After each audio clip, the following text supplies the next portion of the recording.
రఘురామకృష్ణరాజు గారు త్రిబులార్ రఘురామకృష్ణరాజు గారి గురించి నేను మాట్లాడకూడదు అని అనుకున్నానండి. ఎందుకంటే అది కులాలకి మతాలకి సంబంధించిన అంశాలు, వాటిల్లోకి మనం వెళ్ళకూడదు, మనం మాట్లాడకూడదు, ఎందుకు వచ్చింది అని చెప్పేసి నాకైతే మాట్లాడడానికి ఇష్టం లేదు. కానీ కొన్ని వ్యాలిడ్ పాయింట్స్ అయితే చెప్పాలనిపించింది, మీకు నేను చెప్పాలనిపించింది, ఎందుకనో మీతో నేను పంచుకోవాలనిపించింది. రఘురామకృష్ణరాజు గారు, ఆయన వల్ల కూటమి పార్టీకి లాభమా నష్టమా అది వాళ్ళకి తెలుసు, లాభమో నష్టమో వాళ్ళకి తెలుసు. మరి అయినా ఎందుకు పట్టించుకోవట్లా?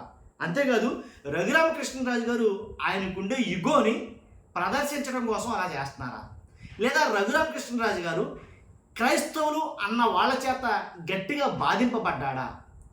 ఒక క్రైస్తవుడు చేసిన పని ఏదైతే పివి సునీల్ కుమార్, ఆయన ఎస్సీనా లేకపోతే క్రిస్టియనా అనేది పక్కన పెడితే, ఆయన ఏదైతే ఈయన లోపల ఇంచి కొట్టించాడో లేదా లోపలేసి ఈయన కొట్టారో, ఆ కొట్టినోళ్ళ మీద ఆ కోపంతో ఇదంతా జరుగుతుందా ఏంటి?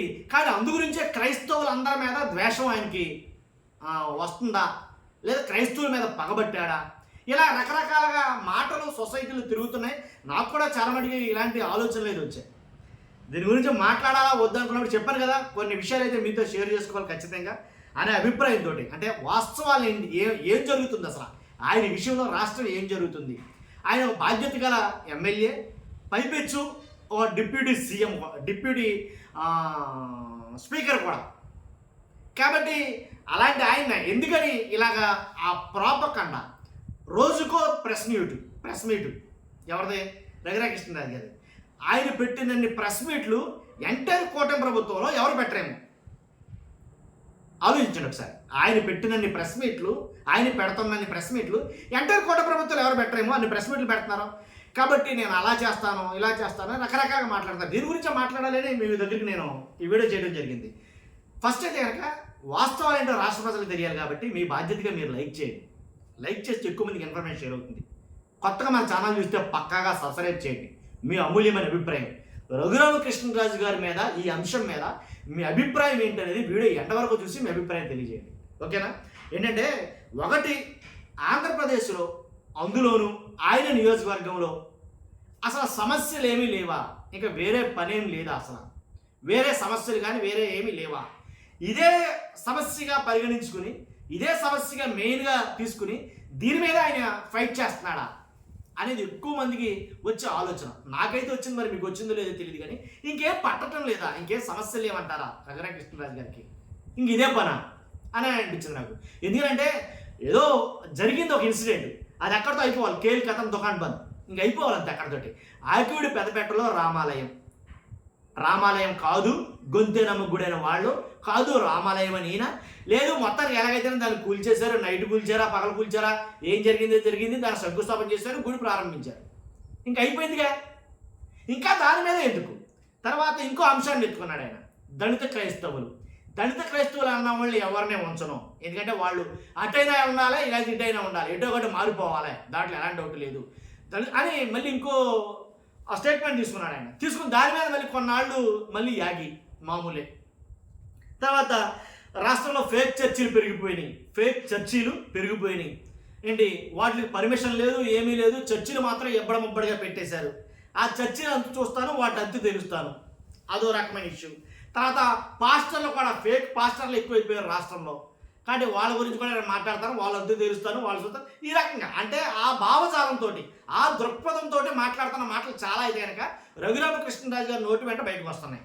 తర్వాత దళిత క్రైస్తవులు, అదే ఎస్సీ క్రిస్టియన్స్, వాళ్ళు ఏదైతే మీరు ఎస్సీలా లేకపోతే క్రైస్తవులా, మీరు దళితులా లేదా క్రైస్తవులా, అసలు ఏంటి అనేది ఈయన భుజాన్ని ఎత్తుకున్నట్టున్నారు రఘురామకృష్ణరాజు గారు.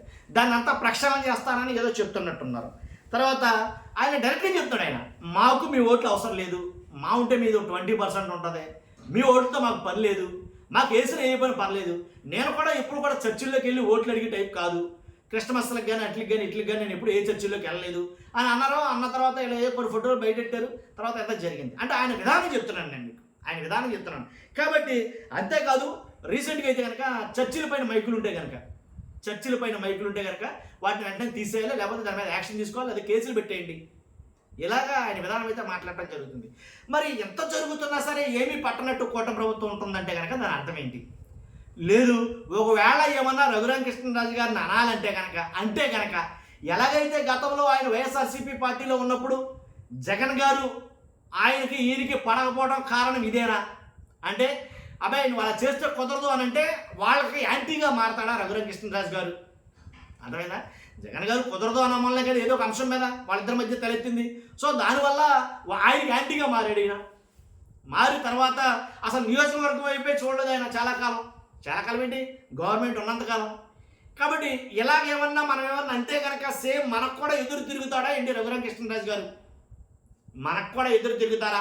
మళ్ళీ మనకు ఎదురు తిరిగి మన మీద ఫైట్ చేస్తాడా? ఎందుకు వచ్చే గొడవ? మనం సైలెంట్గా ఉంటే అదే సమస్య పోతుంది అని చూడనట్టు ఊరకుంటుందా కూటమి ప్రభుత్వం? ఎందుకంటే నాకు తెలుసు వాళ్ళకి ఇది మైనస్సే కానీ ప్లస్ అయితే కాదు, దాంట్లో ఎలాంటి డౌట్ లేదు. హిందువుల ఓట్లు దాన్ని ఎవరో కాదనరా, అవి ఎప్పుడు ఉండే. కాబట్టి క్రైస్తవుల ఓట్లు కావాలని కాలుతోటి తనుకుంటున్నారా అని అంటే కనుక అసలు ఈ ప్రశ్నలన్నింటికి సమాధానాలు ఏవి అని నాకు అర్థం కావట్లేదు. కాబట్టి అంటే రఘురామకృష్ణరాజు గారు ప్రెస్ మీట్ల మీద ప్రెస్ మీట్లు బీభత్సంగా అయితే పెడుతున్నారు ఆయన. మీరు చాలామంది చూసుంటారు. కాబట్టి అంటే ఒకటి హిందుత్వం అనేది మేదేసుకుంటే కనుక, హిందుత్వం అనేది మనం పులుముకుంటే కనుక మనకి భారీగా ఓట్లు పెరిగిపోతాయా, లేదా మనకంటూ ఒక ఫ్యాన్ ఫాలోయింగ్ క్రియేట్ అవుతుందా ఏంటి అసలు అంటే ఆ విధానం ఏంటి అనేది చాలామందికి అర్థం కాని పరిస్థితి. కాబట్టి అంటే ఎక్కడో ఒక చోట పులి స్టాప్ అనేది ఉండాలి కదా, ఎక్కడో ఒక చోట ఎండింగ్ అనేది ఉండాలి కదా, ఎండింగ్ పాయింట్ ఉండాలి కదా, డెడ్ ఎండ్ ఉండాలిగా.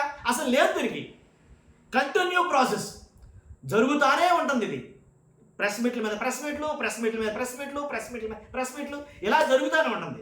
కాబట్టి దీనివల్ల చాలామంది మాట్లాడతారు. మరి మొన్న ఫేస్బుక్లో ఆయన ఒక లైవ్ చేశారు. మరి దాని కింద కామెంట్లు మరి ఆయన చదువుతారో లేకపోతే ఆయన పక్కన ఉన్న వాళ్ళన్నా చదివి వినిపిస్తారో లేదో చదువుతారో లేదో తెలియదు, కానీ మొత్తం యాంటీగానే ఉన్నాయి. రఘురామకృష్ణరాజు గారికి ఆ కామెంట్లన్నీ కూడా యాంటీగా ఉన్నాయి. ఇప్పుడు చర్చిల మీద మైకుల గురించి మాట్లాడినప్పుడు మిగిలిన కులాల్లో మిగిలిన మతాల్లో ఏవైతే చర్చిలు పెడుతున్నారు, గుడుల మీద మైకులు కావచ్చు, లేదా వినాయక చవితి వేరే వాటికి ఊరేగింపులు భారీ ఎత్తులో డీజేలు కావచ్చు, డీజే సౌండ్లు కావచ్చు. కాబట్టి లేదా ఇక మిగిలిన పండగలకి 10 రోజులు 12 రాత్రులు 12 రాత్రులు 10 రాత్రులు ఇలా పండగలకి కొన్ని పండగలకి కంటిన్యూస్గా మైకులతో మోదక్కిచ్చేయడం కావచ్చు. అర్థమైనా మీకు? కానీ వీటన్నిటి గురించి మాట్లాడకుండా ఓన్లీ చర్చల గురించి మాట్లాడితే అది వేరే విధానంగా పోర్ట్రేట్ అవుతుంది కదా. అర్థమైందా మీకు?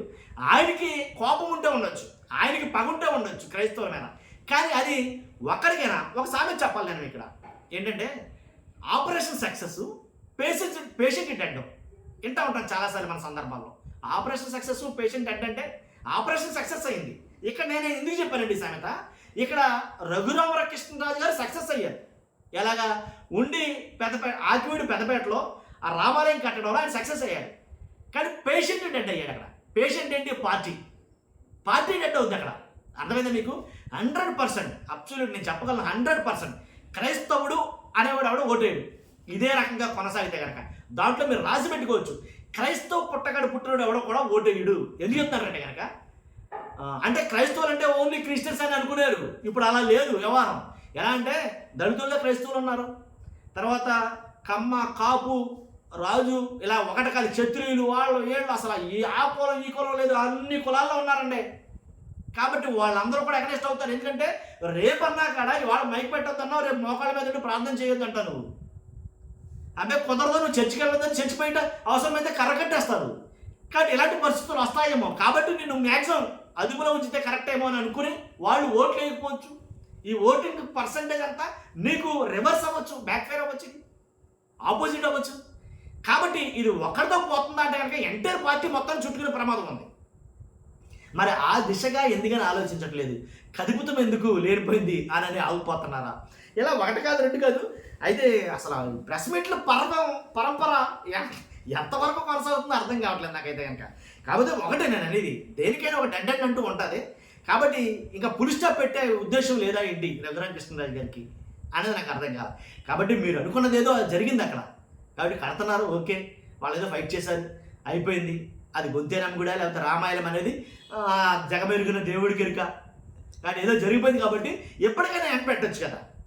అలాగని మీ ఆ పెద్దలైనా చెప్పొచ్చు కదా, ఇంకా చాలు ఇక చాలిక అని. అంటే దీని ఎంత లెక్క తీసుకెళ్ళి వదులుదామని దీని ఈ ఉద్దేశం నాకు అర్థం కాదు. కానీ మీకైనా ఏమైనా అర్థమైతే కనుక ఈ అంశం మీద కామెంట్ రూపంలో తెలియజేయండి. ఫస్ట్ అయితే లైక్ చేయండి. Thank you very much.